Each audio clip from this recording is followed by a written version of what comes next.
please share this with your crews. If you work with chemicals in the mining, tunneling, and construction industry, which you definitely do, there's a federal law that governs exactly how those chemicals get identified, communicated, and handled.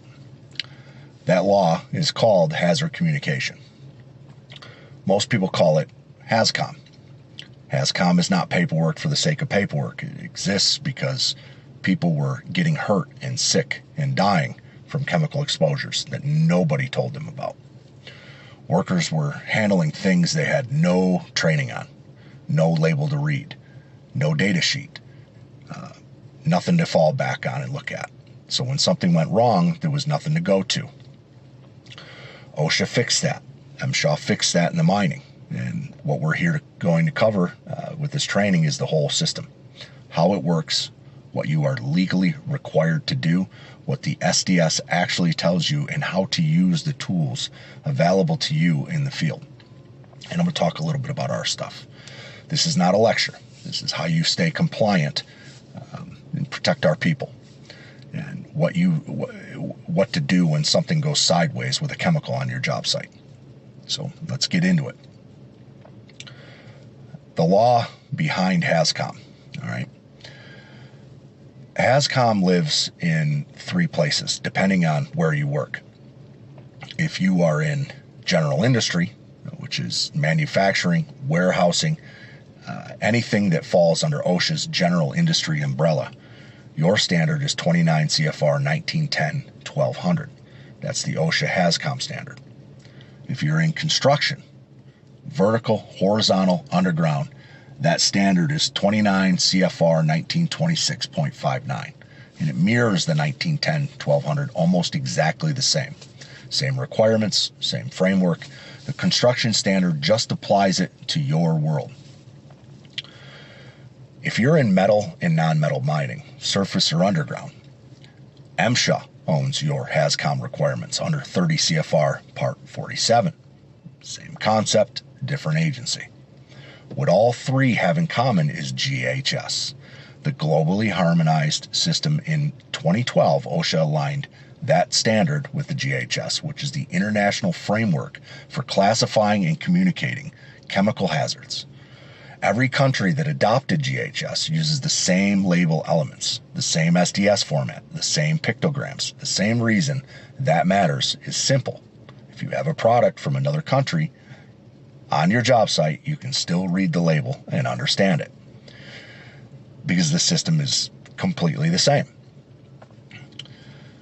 That transition happened in stages. Employers had to train workers in GHS labels and SDS by December of 2013. Manufacturers had to update all SDSs and labels by June 2015. Full compliance across the supply chain was required by June 2016, 10 years ago. So we're all past that now, and GHS is the standard. If you are still using the old material safety data sheets, the MSDS format, you need to get those updated. The new format is the SDS. It's got 16 sections, it's standardized, and we're going to walk through each one so everybody understands where to find this stuff. The 6 required elements of this is, before you ever open a container, the label is your first line of defense. OSHA requires every hazardous chemical container to carry 6 specific elements. You need to know these. If a label is missing on any of them, that is a compliance problem and a safety problem. So number 1 is the product identifier, the chemical name or trade name. It has to match the name on the SDS. If it doesn't match, you cannot confirm you have the right data sheet for that product. Number 2 is the signal word, and there are only 2, danger and warning. Danger means the hazard is more severe. It can cause serious injury or death at relatively low exposure. Warning means the hazard exists, but it's less immediately severe. Every label has one or the other, never both. Hazard statements, standardized phrases that describe the nature of the hazard. These are not marketing talk. These are standardized language that corresponds to the hazard classification. Some examples, and you've heard them before. causes serious eye damage, may cause drowsiness or dizziness, fatal if inhaled. These are assigned by the classification system, not made up by the manufacturer. Precautionary statements. There's 4 types. Prevention, what to do before you work with it. Response, what to do if something goes wrong. Storage, how do you store it safely. And disposal, how do you get rid of it properly. All 4 show up on the label when relevant. 5 is pictograms. GHS has 9 pictograms. Each one represents a category of a hazard. You need to know all 9. The skull and crossbones, acute toxicity. This stuff can kill you. Exclamation mark is an irritant, less severe acute toxicity, respiratory sensitizer. Flame, flammable gases. Liquids, solids, aerosols. Flame over a circle is an oxidizer, can intensify fires even in low oxygen environments. The exploding bomb, explosive, self-reactive, organic peroxide. Corrosive, skin corrosion, eye damage, corrosive to metals. Gas cylinder, gases under pressure. Health hazard, it's a carcinogen, respiratory sensitizer, reproductive toxicity, organ damage. Environment, aquatic toxicity. OSHA doesn't require this one on its labels, but is part of GHS. So there's 9 pictograms. Some chemicals carry more than one. When you see multiple pictograms, that chemical has multiple hazard categories. Read all of them. Number 6, supplier information. Name, address, and phone number of the manufacturer, importer, or distributor. This is how you get answers when you have questions that the label and SDS don't fully cover. So 6 elements, every label. If any one of them is missing, the container should not be in use until it's corrected. And that is the standard. The safety data sheet has 16 sections, like we spoke earlier. The SDS is where the detail lives. Under GHS, every SDS has the same 16 sections in the same order. If you know that format, you can find what you're looking for pretty fast. In an emergency, fast matters. Here is every section and what it tells you. Section 1, identification, product name, intended use, manufacturer contact information, and the emergency phone number. Section 1 is how you know what you have and who to call. Section 2, hazard identification. This is where the GHS classification lives. Signal words, pictograms, hazard statements, precautionary statements. Everything on the label is also here. If you want to understand why a product carries a specific label, Section 2 explains that classification that drove it. Section 3 is composition, information on ingredients, chemical name, the CAS number, and concentration range for every hazardous ingredient. For trade secret chemicals, the manufacturer may withhold the identity, but has to disclose health effects and safe handling. Workers and their healthcare providers can request the full identity in a medical emergency. That right is protected by law. Section 4, there are first aid measures. What to do immediately after the exposure by route. Inhalation, skin contact, eye contact, ingestion. Read this before you have an emergency, not during one. Paramedics on a job site will want this information, know where it is. Section 5, firefighting measures.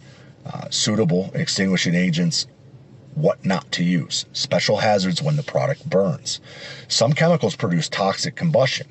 And this section matters to your fire response and any emergency responders coming onto your site. Section 6 is accidental release measures, personal precautions, PPE, and response procedures for a spill or release. Evacuation distances, containment methods, cleanup procedures, disposal. If you spill it, this section tells you what to do next. 7, handling and storage, safe handling practices, storage requirements, temperature, ventilation, incompatible materials. This is how you avoid the incident before it even starts. Keep incompatible chemicals separated. Store flammables away from ignition sources. Follow the specific requirements for that product. Section 8, exposure controls, personal protection permissible exposure limits, the OSHA PEL threshold limit values, ACGIH TLV, biological exposure indices, and the PPE required to safely work with the product. This section tells you what your respiratory protection, gloves, eye protection, and other controls need to be. If your PPE doesn't match Section 8, you are not adequately protected. Section 9, physical and chemical properties, appearance, odor, pH, boiling point, flash point, vapor pressure, vapor density, solubility, flammability limits. These properties determine how the chemical behaves. Vapor density tells you whether vapors sink or rise, which matters for ventilation and monitoring placement in underground environments. Section 10, stability and reactivity. Conditions to avoid: incompatible materials, hazardous decomposition products. Some chemicals are stable under normal conditions, but react violently with heat, water, or other chemicals. This section tells you what to keep away from what. Section 11, toxicological information, how the chemical harms the body. Routes of entry, inhalation, skin, injection, acute and chronic effects.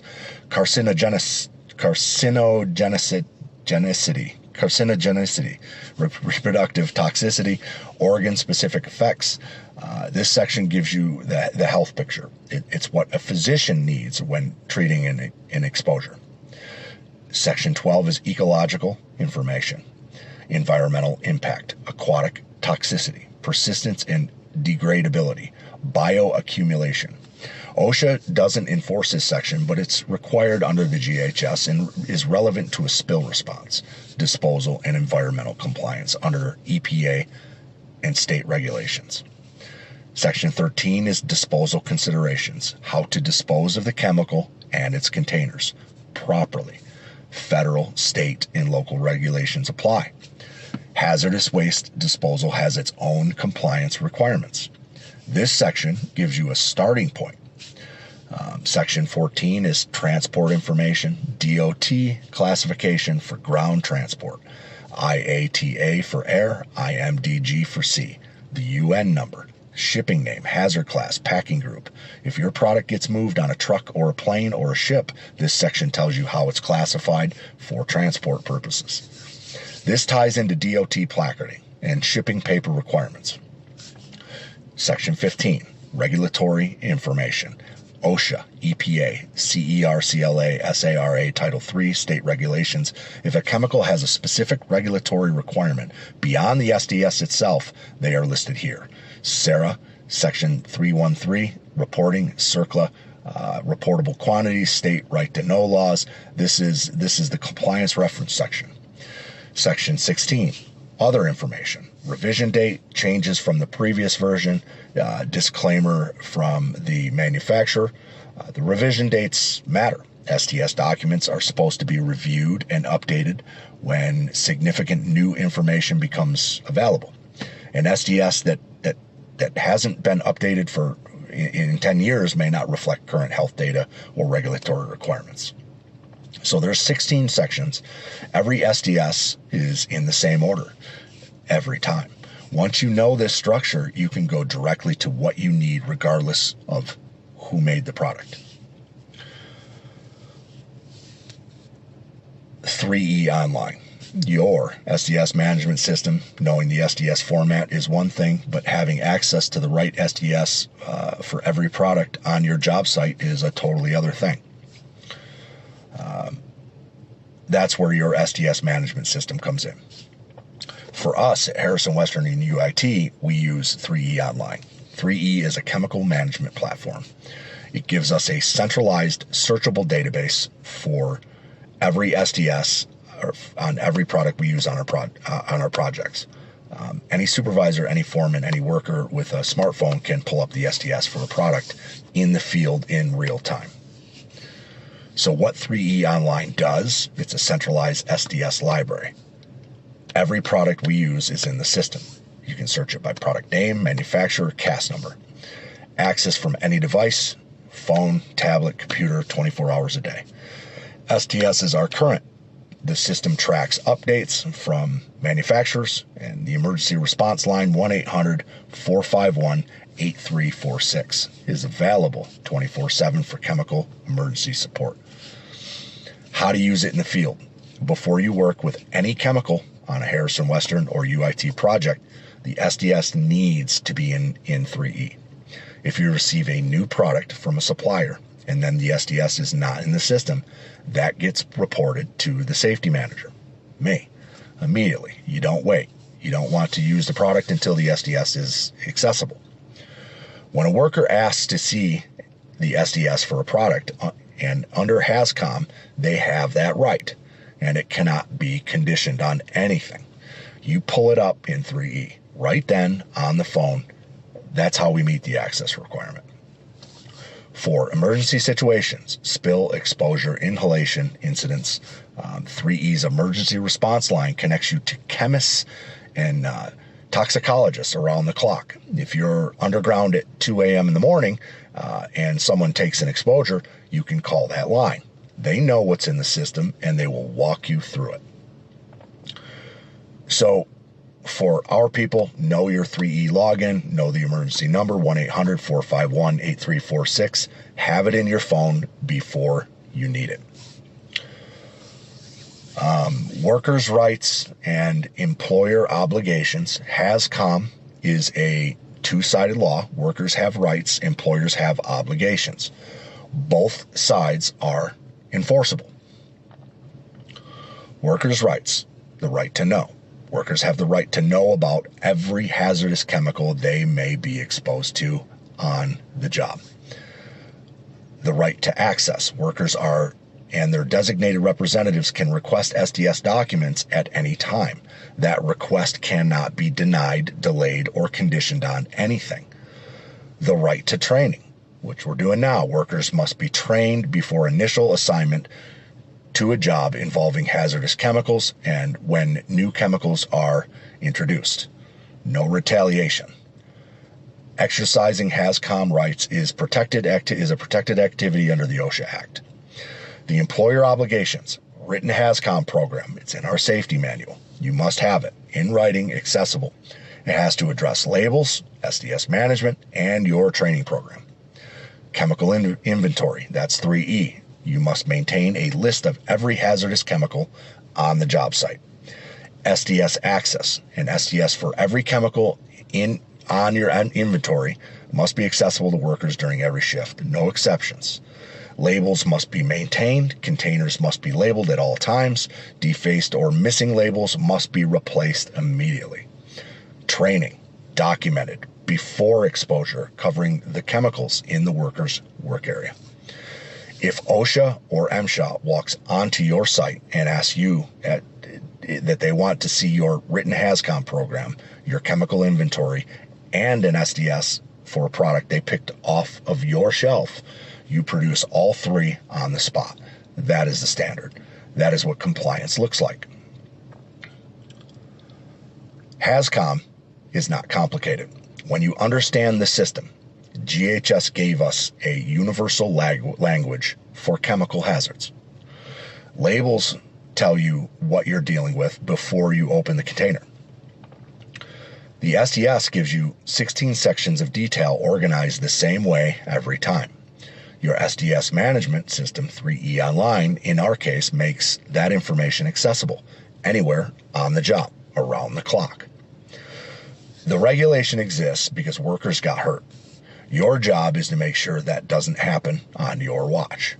Not because OSHA says so, not because MSHA says so, but because your people working next to you deserve to know what they're working with.